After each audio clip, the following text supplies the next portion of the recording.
Hey guys, welcome to the Massive Iron Channel. I'm Steve Shaw. In this video, 10 squat tips rarely ever mentioned. I got my handy dandy little cheat sheet. Handy dandy little cheat sheet. I'm going to go over that. 10 squat tips rarely ever talked about. Before I get into that topic, if you guys have any questions or comments, drop them down below. The best topic ideas I turn into videos just like this. If you want some Black Friday specials, I got $4.99 next level t-shirts over at superlivingtoday.com.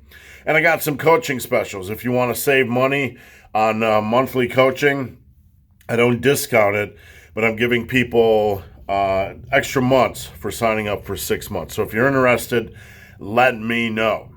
Hit me up on Instagram, @BenTheBarman. All right, 10 squat tips rarely ever mentioned. Number 1, squat form is hard to nail. So we are in 2021 and everyone's pushing the barbell exercises, and we live in the cult of barbell generation. We're obsessed with the big three, and every program has to have the big three. One thing you rarely ever talk about, and one thing coaches like myself know very well, is that it's hard to nail squat form. About 50% of lifters that I see, it just takes a very, very, very long time to improve their squat. Now, I'm not trying to talk them out of squatting, but what I'm saying is that it can be a long process. It can be a long process to nail even reasonable squat form for probably 50% of lifters. Number 2, many lifters are getting nothing out of squats. Let me repeat, even after years. Many lifters are getting nothing out of squats even after years. And this goes hand in hand with the first point. A lot of people are grinding it out with subpar form, a little bit high. The knees are in, they're a little bit hesitant. And they've been trying and grinding and progression is slow. But not just the fact progression is slow, but form is just not clicking for them. And therefore, all the time they're putting in with these squats, they're getting nothing out of it. It's a lot of time invested into the gym and absolutely getting nothing out of it. Now, again, not trying to talk you guys out of squatting. It's just something you need to be aware of, that not everyone is getting a lot out of squats. In fact, a lot of people are grinding it out even after years and getting nothing out of squats. Now, number 3, just because you don't feel the quads doesn't mean they aren't growing. Let me repeat. A lot of people come to me and they're like, man, I don't feel my quads on squats. So I don't think my quads are growing. I don't think this is a quad exercise. Not true. Not true at all. I've squatted for over 35 years.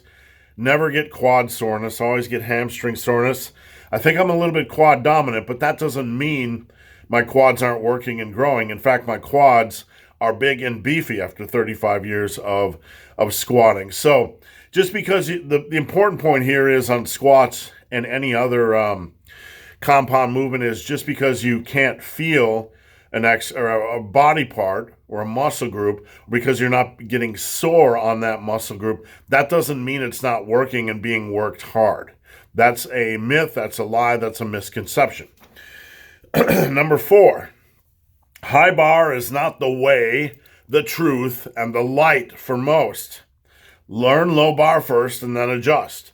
I see so many people, low bar is not the way, the truth, and the light for most. Low bar is not the way, the truth, and the light for most. I see so many people jumping on low bar right away, jumping on low bar squats right away, folding in the lawn chairs, etc. Now, I'm not trying to tell you you can't do low bar, and I'm not trying to tell you you're not set up for low bar, but I believe, and it's my opinion as someone that teaches a squat, you should start with high bar, and then we'll kind of see how things are going, and we'll make an adjustment and see, based on your body type, if low bar is better. But in general, and not in all cases, in general, I feel it's better for a squatter to start at high bar, get in a rhythm, a pattern, a good groove with squats, and then we can start playing around with some other variables. Number 5, a wider stance will make depth nearly impossible. So many people, when they come to me for coaching, Their stance is too wide on squats. Now, what happens if you have a wider stance, and this is not bashing on a wider stance, and I keep repeating myself on those points. I'm not telling you these are things you can't do, but we need to understand the variables and the impact of our decisions. When you have a wider stance, whatever that angle of your foot is, your knees have to go out. Your legs not only have to open, but your knees have to match that angle of the foot. Excuse me. And that's extremely difficult to do with a wide stance. The knees almost invariably end up being inside of your toe angle. It's hard to keep those knees out on a wide stance squat, and that will leave your squat high, and that will put extra pressure on your knees. So start with a moderate stance squat. If you don't know how to do that, head over to my YouTube channel, which you're on right now. Hit the search button on the main page and search for Pick Up the Quarter. I have 2 videos entitled Pick Up the Quarter, which will teach you how to find a good squat stance width for your body type. All right, number 6, squats might not be the best choice for first-year muscle growth, all right? Let me repeat, squats might not be the best choice for first-year muscle growth. I'm not telling you you can't use them, but because of the points we mentioned earlier, it's an exercise that takes a while for many to figure out form, and because of that, they're not getting a lot out of it. Squats don't have to be a primary focus during your first year of lifting. In fact, they can be a cursory or a secondary point of focus. Get in, if you're looking just for straight hypertrophy, you might want to get in, and you know, if you're looking for hypertrophy or muscle building, and or even strength building, and you know your squat form is not up to par, it might be a good idea to get in and do your other leg work, leg presses, hack squats, leg extensions, RDLs, whatever you're doing, lunges, Bulgarian split squats, and then do some squats, but lighter, working on form. And when I say light, obviously nothing lower than 135 for men, but you want to continue to work on form at that light range until form is good, until it's blessed by the Pope of lifting, someone like myself or a coach that knows squatting, and then you can start to incorporate them more into your training for hypertrophy. All right, number 7, along the lines of the last point, a pause squat might be a good place to start. A paused squat might be a good place to start. Might be, not for everyone, not in all cases, but if you're new to squatting, a pause squat will help you practice tightness and control. It'll help you practice tightness as you sink and control as you sink. These are 2 variables that can get out of hand when people are learning the squat. They don't have generally great tightness, and they generally don't have good control as they descend. So therefore, if you want to learn the squat, learning through a pause squat your first year might not be a bad decision. All right, number 8, we're almost there. If you're good at squats and progress fairly rapidly, your lower back might be a weak spot at some point. Let me explain this. The squat, muscles involved in the squat, you got some big hitters. You have your quads and your glutes and your hamstrings and your hips, all kinds of big, powerful muscles. And if you are good at squats, if your form is clicking and you're progressing normally, at some point you might find that your lower back is the weak area and that you start to pick up lower back strains or even throw out your lower back. This is something I find to be pretty common with people that have pretty much nailed squat form and they're progressing and getting a lot stronger. Those quads are getting bigger and stronger. Your glutes, your hamstrings, everything's getting bigger and stronger. But the lower back almost lags. It's almost always, not always, but in many cases, it's the lagging body part.